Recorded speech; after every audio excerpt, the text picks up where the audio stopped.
Hi, and welcome back to From Chaos to Calm, creating a peaceful home and lifestyle with ease and confidence. I hope your Sunday is going well so far.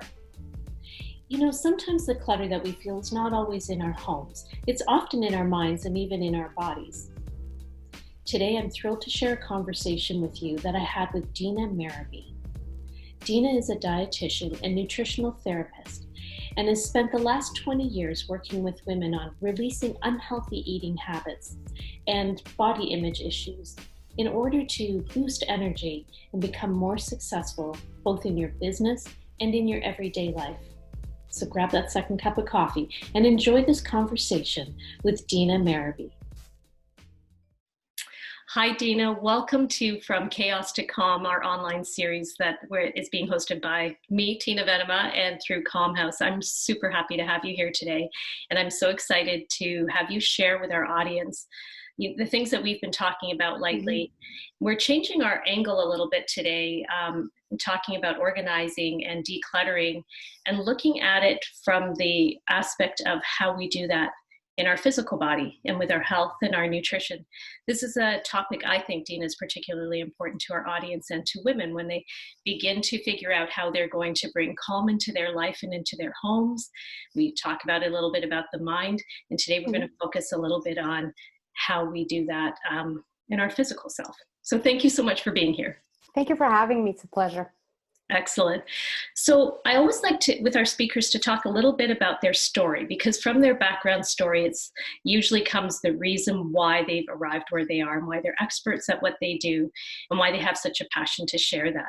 So you work particularly with a focus on self-care for women, how self-care is important for life success in general, business success and work success. Can you tell us your story, where you came from and what you did to get there? Well, to make a long story short of 20 years of being in this business, I'm a clinical dietitian by training. And what happened is when I started working in my private practice, I noticed that whatever I was learning was not helping a lot of the women and the students I was working with. And that's when I realized when we talk about physical health or emotional health, it goes beyond the food. And that's when I dove deeper in psychology and understanding and yoga and meditation. Because when you look at our actions around food or around our weight or around our struggles, very often food is not the issue. Food is the symptom, or weight is the symptom, or the eating disorder is the symptom of something deeper that we need to declutter. And women go through a lot of that because we have so much pressure regarding society of how we should be, what we should do. But very often we're also told to, to shush ourselves, to keep our emotions in, not to be too emotional, not to share too much. So there's all this demand coming from the outside, and then we're kind of suffocating on the inside. So we're creating all that clutter of emotions and demands without being able to release whatever we need to release. So that clutter is dealt with food, with other things that feels like self-care. But the main thing with self-care is decluttering the inside, the nutrition, the mindset, the self-sabotage, speaking up in a certain way. So self-care is about that as well. Excellent. That's so exciting. And did you have experiences with that yourself outside of teaching, or is it something that you found with students, this idea that we have to move from just what's in the textbook to looking a little bit deeper? Well, it came really everything that I've gone through, everything that I talk about, it's things that I've gone through myself. It's not through textbook. So in my youth, I suffered from anorexia and binge eating disorder, which did not exist 20 years ago. Binge eating disorder was just called, control your food intake, let's say. But what happened is that I went to do dietetics hoping to get answers, and I kept doing whatever they were telling me. I was like in the best school in Canada, and I was like, my symptoms were not getting better, they were getting worse. And this one I realized I was not the problem. The education was part of the problem. There's something else that we need to go for. And as I progressed in my career, being like a business owner and also being national coordinator for major companies, I realized that whatever hurdle I went through, I thought I was going through it on my own, but everybody's going through it, but no one's talking about it. So creating time for you, not putting yourself aside to please other people, being able to say no, being able to take that time for you, or in terms of balancing work life, it's all about the self-care, the inside. So very often, whatever I talk about, 99% of it comes from real life experience. And I am that nerd of saying, I need an answer. and I searched and I searched. And now all I'm doing is I'm sharing all my years of searching. I'm making things much simpler for people so they don't have to waste years and years like me to find the real answers for that self-care. Thank you so much for sharing that. I know that that takes a lot of vulnerability to say how we've gone through that, but I think above and beyond, the education, the experience you have in the field and in the business, that personal journey that you've had is even more helpful and useful to people, because they can see, like, I can follow her, I can see what she's done. She really has like walked the walk. So when we talk about decluttering, I know in my background and in the home design business that I run in our space design, and a lot of what I talk about is the importance of sort of our environment on our mental psychology sometimes, and how our space impacts that. But very rarely do we ever talk about decluttering when we think of our physical body, or we think about our nutrition, or what we're putting in, and how we are treating our bodies and our health. So I love this idea of, let's not leave that, a piece of the pie out. Let's talk about how the concept of decluttering, really has impact on how we eat and choices we make, and likewise then onto our mental health and our space and our whole life success. How did you kind of come up with that concept of decluttering when it comes to the body and with nutrition? And are there maybe top 3 tips that you would suggest for how we can begin to declutter? I know it's a long term. Like, yeah, not 3 tips, but what are kind of 3 things people can start to think about when they think of, what does decluttering my body even mean? Because the way that we need to see our life is that we're focusing a lot on decluttering the environment, right? But then you will look at different people, and why are some people living in like chaotic environments, but they're still able to be calm and zen no matter what happens around them? True. Yeah. And very often we're trying to control the outside, and we're not ready to actually take a step in your inside home, because your body, your mind, your nutrition is your inside home. It is 100 times more important than your physical realm that you see, because that is not necessarily within your control, but the inside, this is what we want to work on. So when we look in regarding to decluttering, let it be a relationship with food, right? When we're going for food, or we're overeating or restricting, this is where the concept of self-sabotage comes in. So there's something in your mind that happens, in anxiety, a speech, a way of thinking, sometimes like self-bullying, or maybe other people bullying you. And then we might be turning to food as a way to control. So I can be a perfectionist, and then we might go towards the anorexic behaviors of like restricting as much as we can because we feel that's how we should be. It's the same thing as keeping the house as clean as possible because I can control that situation. Right. We can go to the other extreme, which is people that are hoarding. When we go through binge eating, overeating, is there something happening on the inside, but I'm just stuffing it with food down because I am not ready to look at that emotion, really clear that space, because what am I going to replace it with, right? There's that feeling of emptiness if we clean up our area. So I talk a lot about eating disorders, but it's all about disordered eating, restricting, controlling, overeating, dieting. It's really taking a step back and saying, okay, number one, it's very important to write down, where did your habits start? What is your health story? Yeah. So understanding where you are, it's really related to how you actually were brought up from the age of 0 to 7. All your beliefs, all your ways of seeing your food, being with yourself, are related to how your parents or your siblings or your family members are. And we're not here to put blame. Let's understand, because I'm sure they tried the best that they can. But let's understand where that came in so that we can actually start dissociating from our behaviors and saying, well, I don't choose that.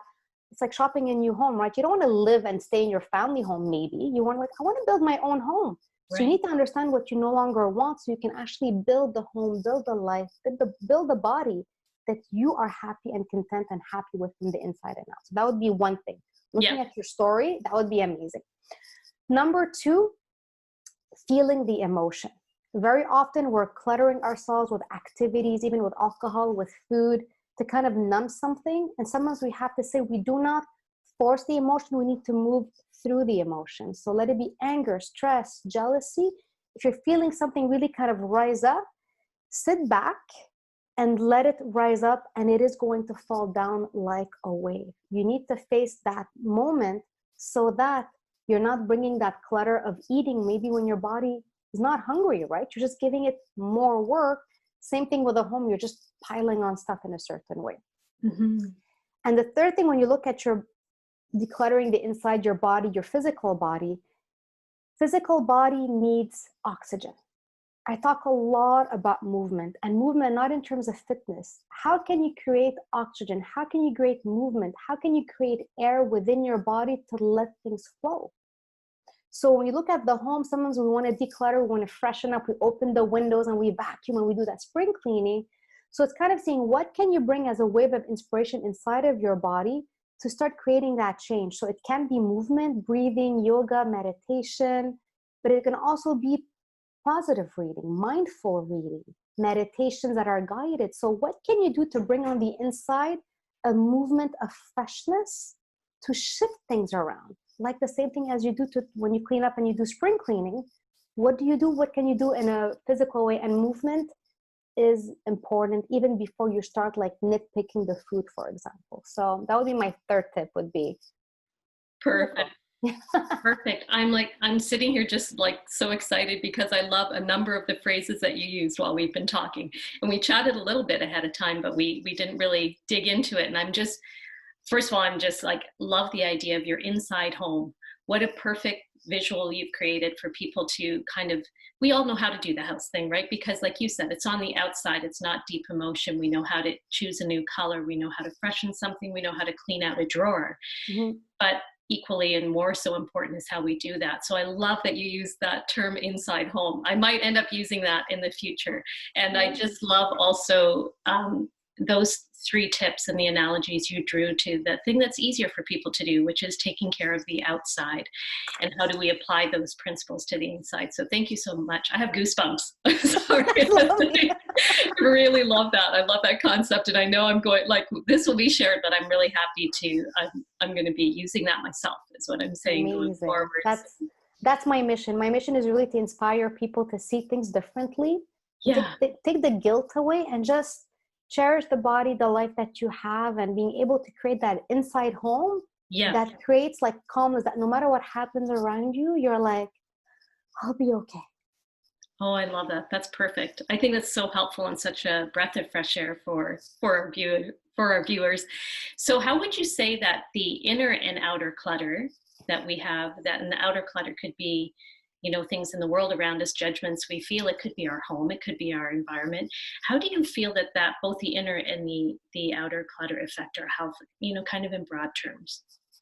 So when you look at the outside clutter, it's been shown that it can cause sometimes more anxiety, more stress, or it could be sometimes we're creating that extra clutter on the outside, kind of like not handling with the emotions on the inside because we don't want to deal with it. So sometimes there's a relationship between extra clutter and emotionally being cut off, not being able to connect. But if I want to dig deeper in terms of that emotional clutter on the inside, and let's talk about weight, okay?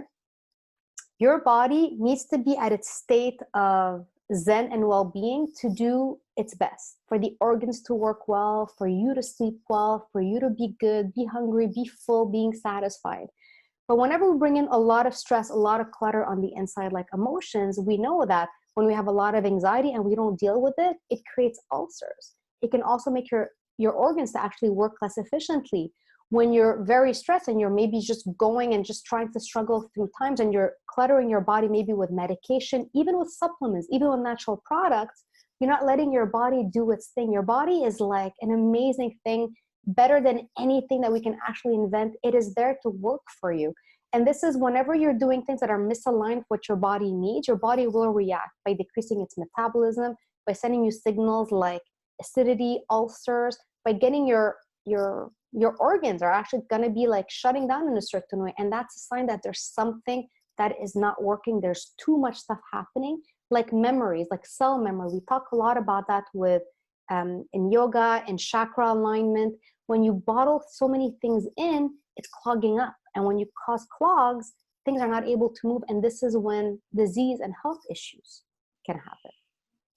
It's very similar to when we disrupt flow in the house, or if we get too much stuff and we can't, and we feel then begin to feel uncomfortable and Mhm. restricted. And I think I just love these analogies that we're having going back and forth between the importance of carrying out the same principles we talk about in our mind and in our homes, in our bodies. And not enough people are talking about this. I think this is really valuable for our audience because we all know the terms of getting organized, doing to-do lists, decluttering, but we always think it's in regard to our outer environment. So it's really, Mhm. I think, exciting for a lot of people to go, I can, have apply those same principles to my body and see it in a way that I can understand. So Yes. that's really cool. Yes. Um, I know that you work both with women and men in your practice, Mhm. but it seems to be that this struggle with the inner clutter, and probably often more so in the house as well, seems to be a thing that women feel more. Talk to us a little bit about where you think that came from and how is that perpetuated today? And if you do have, again, a couple of tips, I'm really hoping we get a lot of practical information for people and they can walk away and go like, I wrote Yes. down these things. I love the really meaningful takeaways, and you've given us so many already. Um, but how would you say women could take some steps to deal with the origins of where these things came from and why they feel and struggle with these things more? What I find is happening with women, even with me when growing up, there is a big gender bias between how girls are treated or they should be and how boys are treated and how they should be.